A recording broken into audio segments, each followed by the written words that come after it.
Watch ಇಟ್ಕೊಂಡಿದ್ಯಾ? ನನಗೆ ಕೊಡ್ತೀಯಾ? ಚಾರ್ವಿಕ್, ಏನದು? ಚಾರ್ವಿಕ್. ಹಾಯ್ ಫ್ರೆಂಡ್, ನಾನು ಇವತ್ತು ಎಣ್ಗಾಯಿ ಮಾಡ್ತಾಯಿದ್ದೀನಿ. ಏನೇನು ಬೇಕು ಅಂತ ಹೇಳ್ತೀನಿ ನೋಡಿ. ಹಾಯ್ ಫ್ರೆಂಡ್ಸ್, ನಾನು ಇವತ್ತು ಎಣ್ಗಾಯಿ ಮಾಡ್ತಾಯಿದ್ದೀನಿ. ಏನೇನು ಬೇಕು ಅಂತ ಹೇಳ್ತಿದ್ದೀನಿ. ಉಪ್ಪು, ಸಾಂಬಾರು ಪುಡಿ, ಧನಿಯಾ ಪುಡಿ, ಖಾರದ ಪುಡಿ, ಅರಿಶಿನ, ಹೀರೆಕಾಯಿ ತೊಗೊಂಡಿದ್ದೀನಿ, ಮತ್ತು ಬದನೆಕಾಯಿ ತೊಗೊಂಡಿದ್ದೀನಿ. ಹೀರೆಕಾಯಿ ತೊಗೊಂಡಿದ್ದೀನಿ ಮತ್ತು ಬದನೆಕಾಯಿ ತೊಗೊಂಡಿದ್ದೀನಿ. ಮತ್ತು ಮಸಾಲೆಗೆ ಕೊಬ್ಬರಿ, ಶುಂಠಿ, ಬೆಳ್ಳುಳ್ಳಿ, ಕೊತ್ತಂಬರಿ, 4 ಲವಂಗ ತೊಗೊಂಡಿದ್ದೀನಿ. ಒಗ್ಗರಣೆಗೆ ಹಾಕೋಕ್ಕೆ ಈರುಳ್ಳಿ ಮತ್ತು ಟೊಮಾಟ, ಆಮೇಲೆ ಲಾಸ್ಟಿಗೆ ಹುಣಸೆಹಣ್ಣು ನೆನೆಸ್ಬಿಟ್ಟು ಅದನ್ನು ಹಾಕಬೇಕು. ಇವಾಗ ಹೇಗೆ ಮಾಡಬೇಕು ಅಂತ ತೋರಿಸ್ತೀನಿ. ಮೊದಲು ಮಸಾಲೆನೆಲ್ಲ ರುಬ್ಕೊಳ್ಳೋಣ.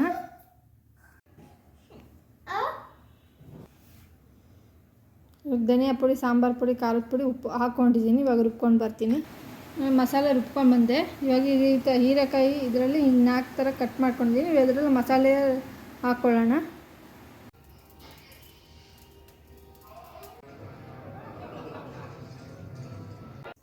ಹಾಯ್ ಚಾರ್ವಿಕ್, ಹಾಯ್ ಕರ್ಕಂತ, ಹಾಯ್ ಕರ್, ಹಾಯ್ ಹಾಯ್.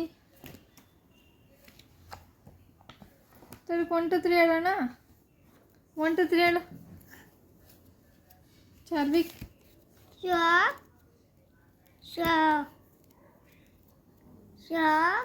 ಯಾ ರಾ ಲಾ ವಾ ಶೇ ಶಾ ಸಾ ಹಾ ಲಾ ಕ್ಷ ನ್ಯಾ.